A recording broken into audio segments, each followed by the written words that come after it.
Welcome to our Telugu media.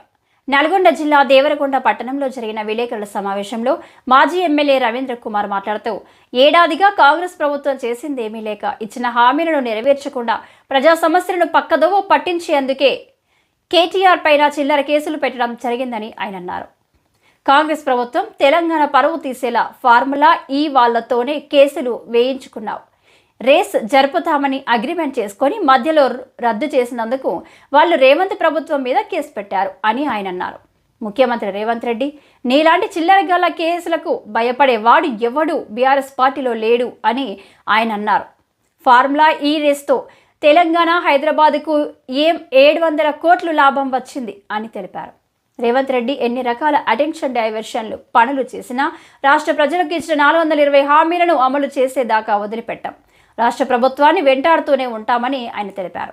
ఈ సమావేశంలో BRS మండల అధ్యక్షుడు టీవీఎన్ రెడ్డి, గాజల ఆంజనేయులు, బోయపల్లి శ్రీనివాస్ గౌడ్, వేముల రాజు, బొడ్డుపల్లి కృష్ణ, పల్లె లోహిత్ రెడ్డి, రమావత్ ఉమేందర్ కుమార్, రమావత్ తులసిరామ్, ఖాదర్ బాబా, అఫోజ్, తరి గోవర్ధన్, గుండాల వెంకట్, శ్రీను నాయక్ తదితరులు ఉన్నారు. తెలంగాణ రాష్ట్ర వర్కింగ్ ప్రెసిడెంట్ కేటీఆర్ గారిని అరెస్ట్ చేయాలని చెప్పి తెలంగాణ రాష్ట్ర ముఖ్యమంత్రి రేవంత్ రెడ్డి గారు, అదేవిధంగా కేంద్రంలో ఉండే బీజేపీ పార్టీ ప్రభుత్వం ఒక కుట్ర చేస్తూ ఉన్నది. ఆనాడు లగచర్ల భూములు రైతుల పక్షాన నిలబడితే కలెక్టర్ మీద దాడి జరిగిన దాంట్లో కేటీఆర్ గారు కుట్ర చేసిరు, అరెస్ట్ చేయాలని చెప్పి ఒక ప్రయత్నం చేశారు. కానీ అక్కడ ఉండే రైతులు తిరగబడడంతో ప్రజలందరికీ తెలిసిపోవడంతో ఆ కార్యక్రమాన్ని విరమించుకున్నారు. కానీ ఈనాడు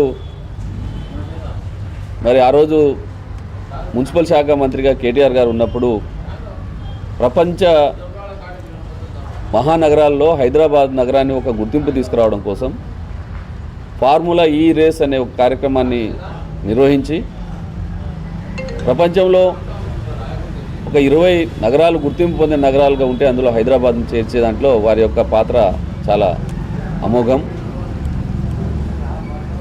ఆనాడు ఆ ఫార్ములా ఈ రేస్ కండక్ట్ చేయడం ద్వారా అయిన ఖర్చు 35 నుంచి 40 కోట్లు. ఆ తర్వాత రెండవసారి మళ్ళీ దాన్ని కంటిన్యూ చేయడం కోసం ఎన్నికల ముందు వాళ్ళతో కుదుర్చుకున్న అగ్రిమెంట్ ప్రకారంగా వారికి మరి మున్సిపల్ శాఖ నుంచి హెచ్ఎండిఏ ద్వారా వారికి కొంత అడ్వాన్స్ కూడా ఆ ఈవెంట్ కండక్ట్ ఎవరైతే చేస్తారో వారికి అప్పచెప్పడం, ఎన్నికలు రావడంతో ప్రభుత్వం మారి ఈ ప్రభుత్వానికి కేటీఆర్ గారు తీసుకున్న ఆ కార్యక్రమం ఇష్టం లేక అది రద్దు చేసుకోవడంతో వాళ్ళు చేసిన తప్పిదాన్ని కేటీఆర్ గారి మీద రుద్దాలని ఒక ప్రయత్నం జరుగుతూ ఉన్నది. ఇది సరైనది కాదు. ఎందుకంటే ప్రజాస్వామ్యంలో ప్రభుత్వాలు మారవచ్చు, కానీ నిర్ణయాలు లేకుంటే అభివృద్ధి కార్యక్రమాలు ఇవన్నీ కూడా మారకూడదు. అదేవిధంగా ఆనాడు హైదరాబాద్ మహానగరం మరి దాదాపుగా ఒక 700 కోట్ల రూపాయల పెట్టుబడులను ఆకర్షించడానికి మరి ఈ ఫార్ములా ఈ రేస్ అనేది ఉపయోగపడ్డది. హైదరాబాద్ మహానగరంలో 700 కోట్ల రూపాయల పెట్టుబడి అంటే పెద్ద పెద్ద ఫ్లైఓవర్లు కట్టిరు, బ్రిడ్జిలు కట్టిరు, ఐటీ కంపెనీలు వచ్చినాయి. ప్రపంచవ్యాప్తంగా హైదరాబాద్ నగరానికి ఒక గుర్తింపు వచ్చింది.